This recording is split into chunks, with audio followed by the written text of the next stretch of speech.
an ashram. I wish we had supporters that would support the sannyasi community where that was not a hard fact of life, where we could have full-time renunciates rather than having to have karma sannyasis that are also having to work in the world and support themselves and support the path.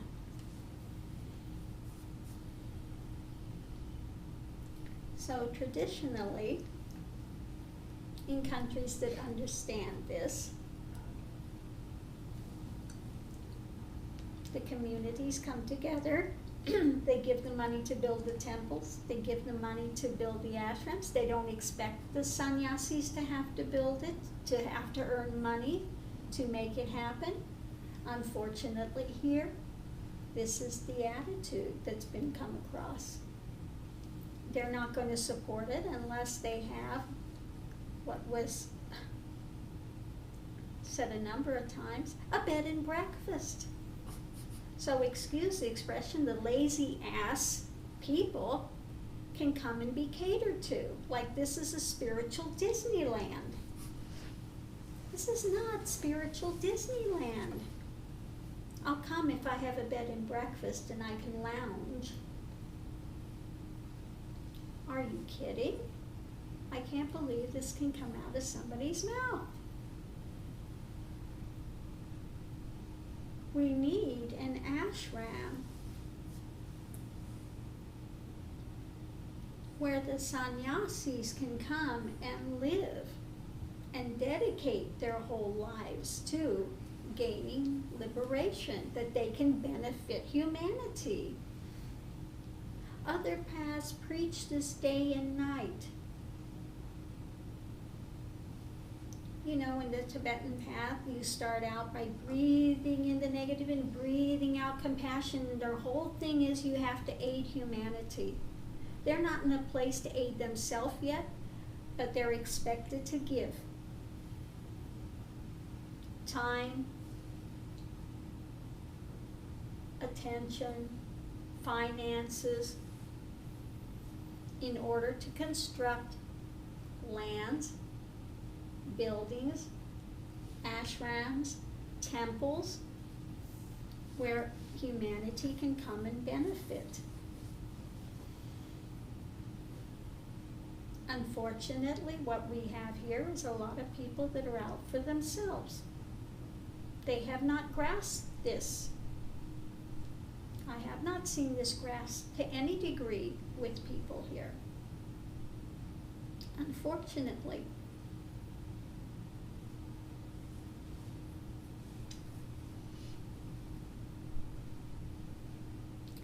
Something that I don't understand.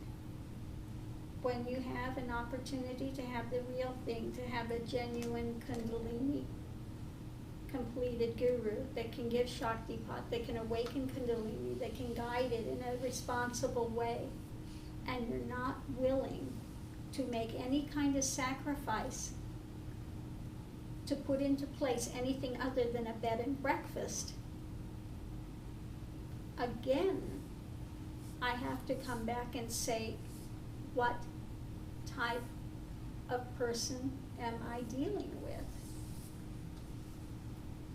I want, and this path was constructed for those that are going to be sannyasis, sadhvis, not wandering sadhus. There are no drugs allowed in this path. There is no drinking. There is no, smoking, no carousing. None of that is allowed. We are serious about going forward in the most direct way. That's why it is Vajra Nirvana. That lightning pole path to that extinguishing of that ego.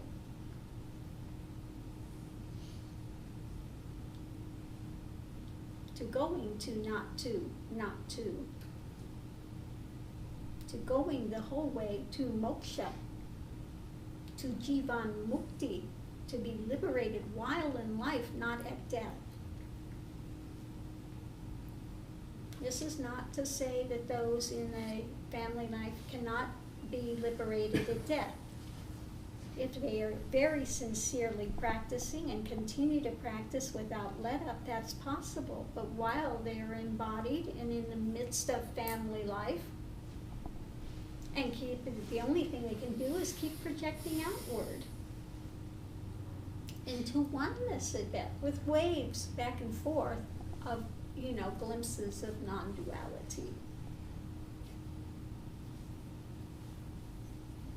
Again, I've been very clear about this. I'm not holding out some, pie in the sky thing.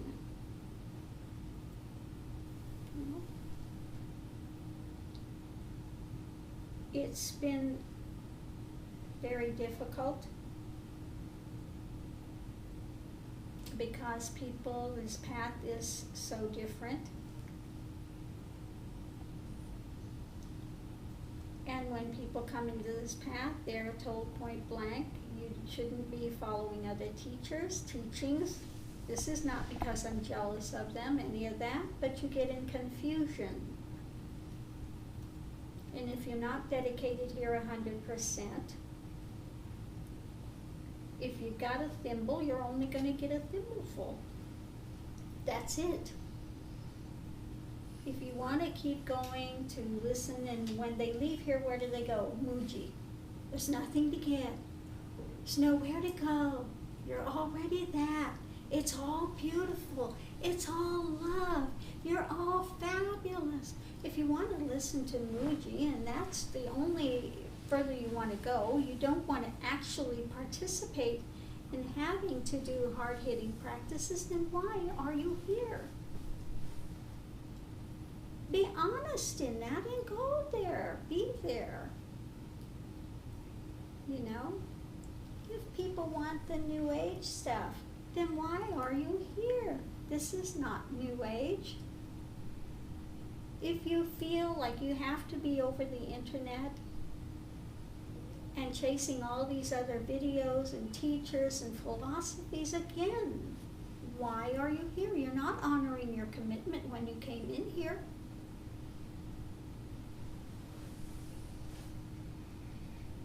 You're watering down what's here. You will get no benefit from it. Very, very little benefit. Because it's not being respected.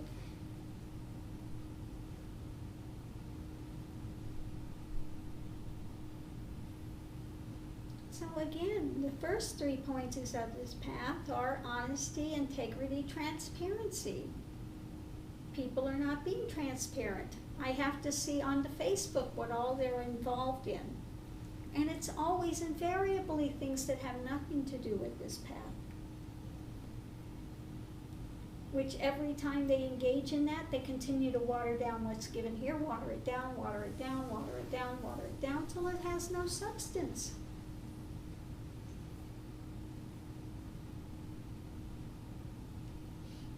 Again, you can't mix this idea of you're already that, there's nothing to get, you're fabulous, with hard cutting, being able to sit with stuff as it's coming up and cutting through.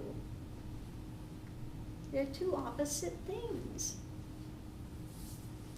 So it's not going to work to try to remain here and follow something else.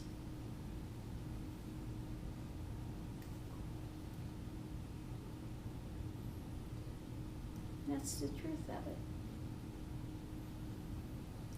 Yes, on Guru Purnima, Guru wants to give the most blessings, but how can these blessings be honored by the universe when you're not honoring Guru? When you're not really honoring the path?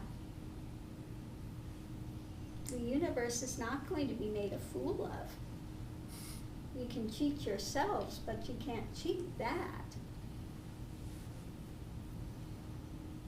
So one shouldn't come forward at that time to take a blessing because they're cheating themselves, and they may get a slam instead,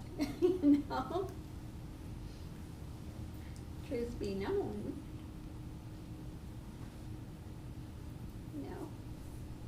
So again,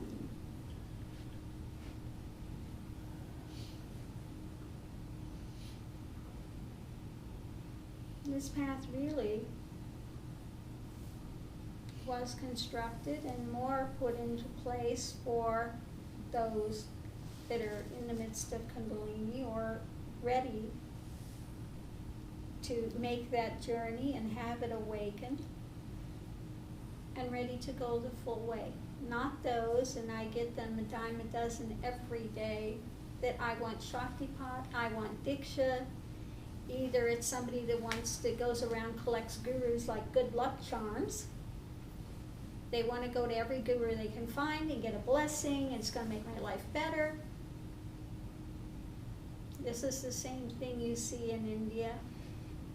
They're not asking for wisdom, not asking for enlightenment, not asking for those. I want a better life, I want a better wife, I want a son, I want good business. That's what they're asking for, all material.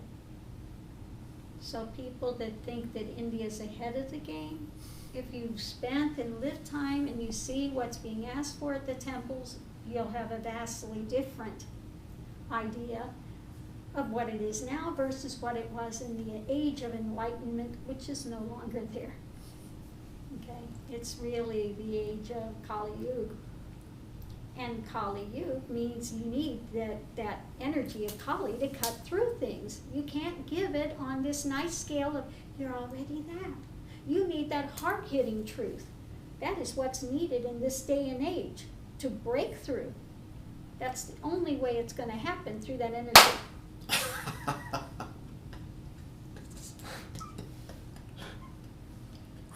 It needs to be that pronounced, that fast, that quick, boom, hard-hitting. It needs to cut through. Needs to cut through. There are very few gurus that are actually heavy-duty Kali, that understand Kundalini, that are cutting through. You get mostly the ones up there that are presenting a good show with a lot of nice flowery words, making big pronouncements that have no follow-through. A lot of big grand claims, but no follow-through. No follow-through.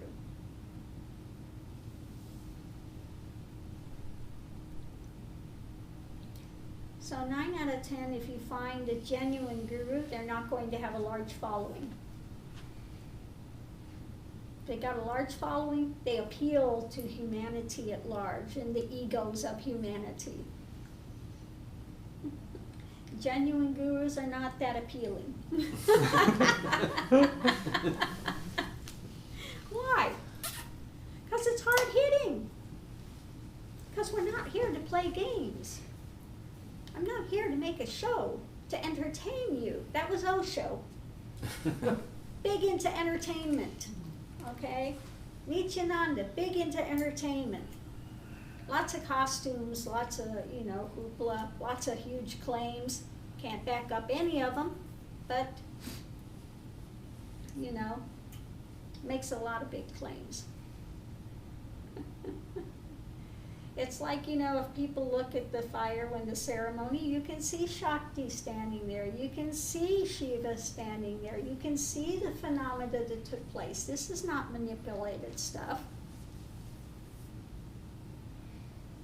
If they saw old pictures, which have unfortunately gotten lost along the way, they would see the not Carillion photographs, regular photos with lights coming out of the head, lights proceeding out of the mouth, and all of this phenomena. Phenomena is not always the way to judge it, but at least you know there's something. Something somewhere. Not just talk with big claims. You can talk, you're doing levitation like TM, and they look like a bunch of hopping frogs. There was no levitation. Okay, you can talk, you're doing levitation like Nityananda, again, a bunch of jumping up and down, no levitation. When he couldn't get them to levitate, he's going to levitate, no levitation. Now the next thing, they're all going to live on energy, they're not going to eat, they're going to be, nonsense. One can only hope that when they fail, and I know that Nityananda is, he says to have this sattvic stuff, and when I went to see him that time, I said, I don't eat chili. Oh, no, nothing. Comes out full of chili. Your mouth is burning. I spit it out. He only eats sattvic food. I know it's a lie. He's a liar. I've seen it. I've been there. I know what he does. Liar. Big show. Yeah, okay, you're going to hate me again. That's okay.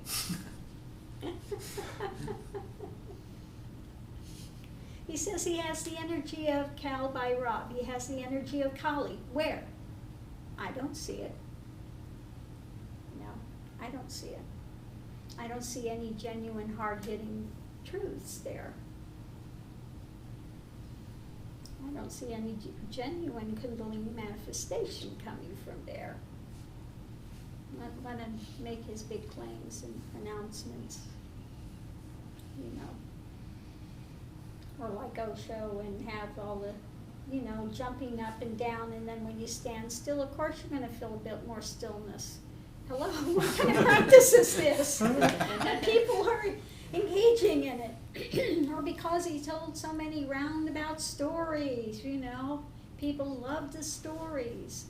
They don't like here because I'm straight to the point. I don't have time for, big tall tales of endless, this turn or that turn, or like TM. Maharishi says a lot of nonsense and spinning circles that nobody can understand, so they think it's higher, it's better, it's so deep I can't understand it. No, it's crap. He says nothing. They actually said, to have the right, the right thing, they have to move a whole river? Yeah, the Seine River, I think, has to flow in the opposite direction. The Seine River has to move in the opposite direction. Come on, people. So reroute it. It needs to be rerouted. A few billion. Yeah, good. So again, come on, people. People want the show, drama, all of that. You get a genuine path, you're going to have drama enough. You're going to have phenomena that comes up. And every turn, some people try to develop this phenomena. They wish they had it. Here it comes as a matter of course, and we do all we can to cut through it rapidly, to not get entranced in it. You see in the Tibetan, they're trying to awaken Kundalini. What are they doing? You see them jumping up and down like this. What they're trying to do is trying to jar that point hard enough that it causes that reaction. Trying to shock that bottom chakra into awakening. That's what they're doing. I can tell you, that's what they're attempting to do. Here, you don't need that. I give you the practices. If there's a connection, there's the connection here, it opens spontaneously. It opens spontaneously, easily. Okay?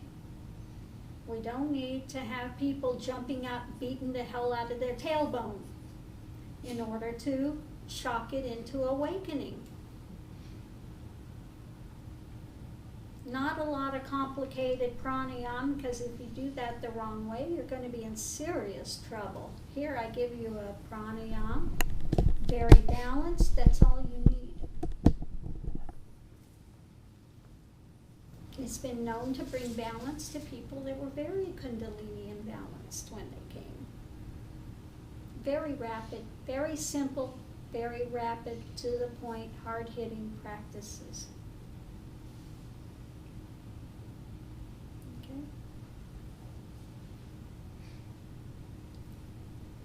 So on Guru Purnima is to bring the light.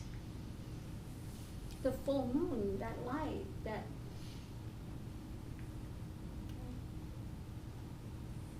that light of awareness, that light.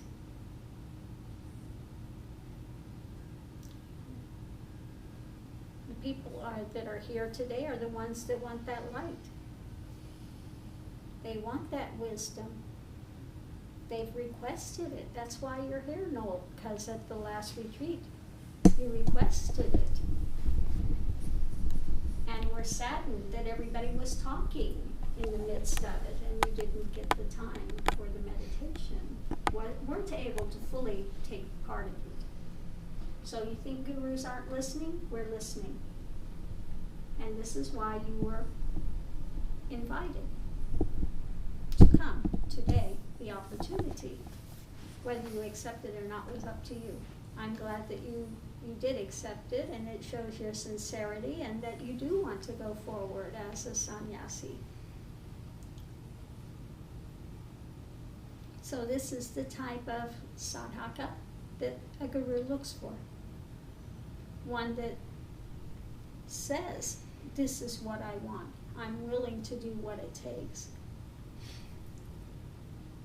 I want to transcend. I want to take sannyas. I'm done with the world. I want to get off the wheel of karma. I want to participate. And I'm saddened when I see the nonsense going on. I hear that. And that's why you're here, and that's why others are not here. Okay? I'm not rewarding those who want to play and make games of it. That is not going to be rewarded. Point blank. I don't know how much clearer I can be than that. So those that are coming today, we will be in meditation. We will be getting Shaktipat. Okay? And hopefully, you know, this is a rededication in your own lives, and to be ever more cognizant of the path. And like I told Sachi the other day, if you don't ask me, I'm not reading your mind. Traditionally, if people want something from the guru, they come and they propitiate them. They will come numerous times. Why is this? Because the guru wants to make sure that they actually want it. Do you really want this? So if you want darshan, and you want Shaktipat, and you want satsang, I have to see that people genuinely want it. Not because, oh, I want to come to Florida and I want to do vacation, and then I want to come and spend an hour or two with you, or I want you to entertain me while I'm here. No. You know? It's okay as long as I have my vacation time as along with it. I want to go play and fun in the sun, and then I'll have a little spirituality thrown in the mix. It's not spiritual Disneyland. I'm not going to honor that because you're not coming in a genuine way. It's just not. Just not.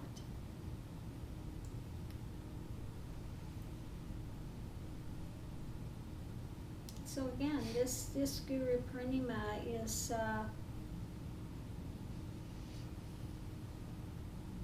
been greatly reduced. That's okay too. That's okay too.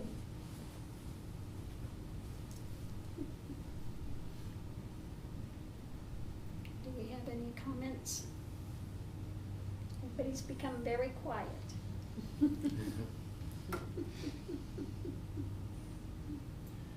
Purnima has become very reduced, but the hearts are very big. Yeah.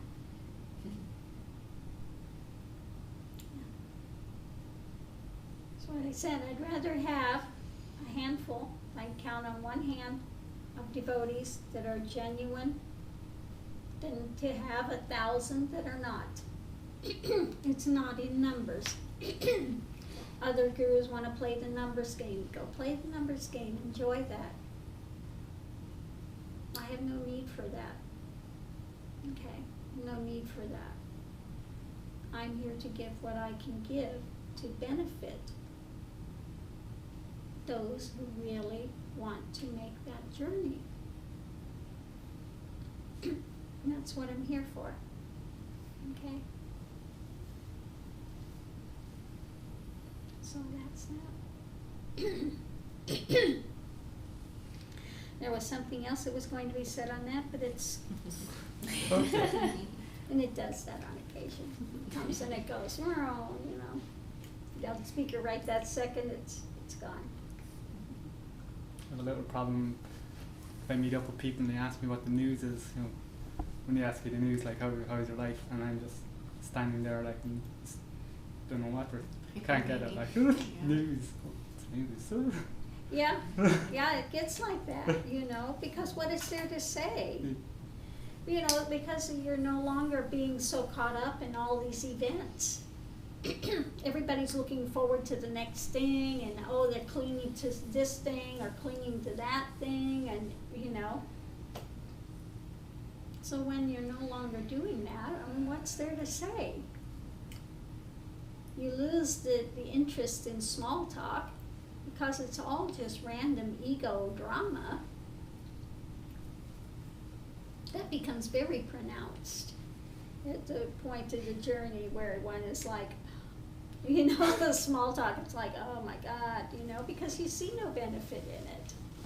It's just endless yum, yum, yum, yum, you know, of that type of thing.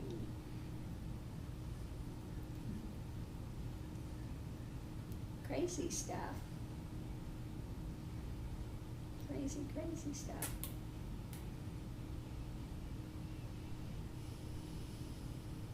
But those are kind of hallmarks along the way to know that one is progressing, you know, when one is no longer caught up in those things, and like you're starting to have those experiences of, who the heck's that in the mirror?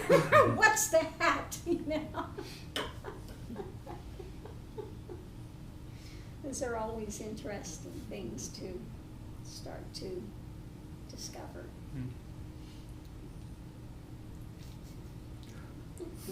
It's an odd-looking thing in there. What kind of beast is that? Yeah. You start losing body consciousness, and all of a sudden you look at the hand and you're just going, what's that thing? All these strange experiences that come along the way, you know. So it's infinitely interesting.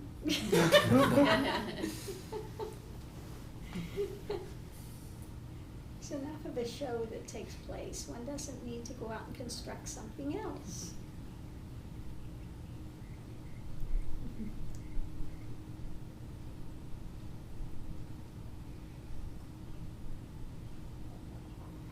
So on that note, we will go ahead and close down Satsang unless anybody else has any other questions, comments.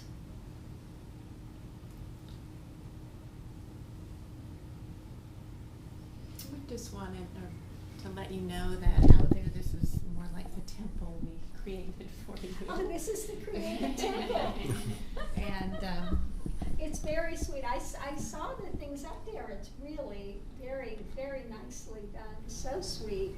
And then we printed out what is there in writing is your writing of your awakening. And we just have that energy out there. So just wanted to let you know what's there on the table. Well, it's very nicely done, and it's definitely a different energy in here today. Yeah. We'll just put it that way.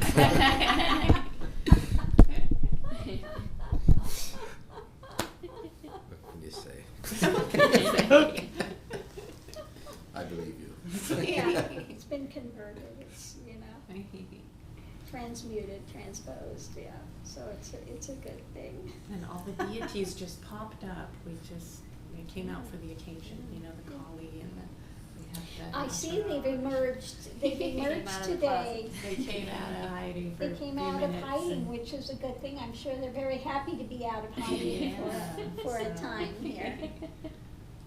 Yeah, it's really interesting that the Kali statue that I have at home, it started out as black and now it's like almost like this kind of a gold, bronze, brilliant Yeah. color. Really, really has. Yeah, it's changed. really gone through a transmutation and it's just like almost glowing now, so, yeah. She's also been going through a transformation. She was found in the Ganges and came out of the Ganges. Yeah. And so, yeah. That one's very precious and it's interesting just to see it go through those changes.